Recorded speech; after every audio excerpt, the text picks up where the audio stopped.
On the point about the National Guard and the Marines, as you know, the Democrats you reference, whether it's the governor, Gavin Newsom, or the mayor, Karen Bass, their basic argument has been, listen, things were tense already, yes, and there was some violence in the protests even Friday and Saturday, but when the Guard comes in and the announcement came in about the Guard and then the Marines, it makes this a bad situation worse. It escalates it. What do you say to that?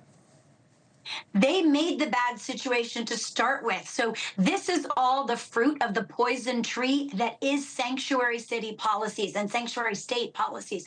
Most people don't realize when LA and California declared themselves sanctuary, they're not talking about abuelitos getting helado on the street with their kids. No, they're talking about protecting felonious aliens. So I'm an immigrant actually from the island of Jamaica, came here legally in 76.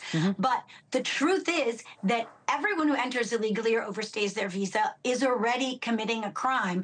But sanctuary protects those who have gone on to commit additional crimes. And when you set sanctuary policies, you're saying we won't cooperate What'd you think with of the turning mayor? these people over. She's That was terrible. not Mayor Bass, the mayor of Glendale, who was just on with us. What did you think? Because I'm thinking of sanctuary city policy, which you bring up, and he said, well, we were working together with ICE in Glendale, and then he said when they stopped, they cut off the contract because he was afraid that because people found out they were working with ICE, essentially, the protesters would show up there and they would get overwhelmed. So he cut it off. What'd you make of that cooperation or lack thereof now? Just so everyone understands, LA County is 4,000 square miles, 88 cities. Glendale is normally a bright spot of sanity.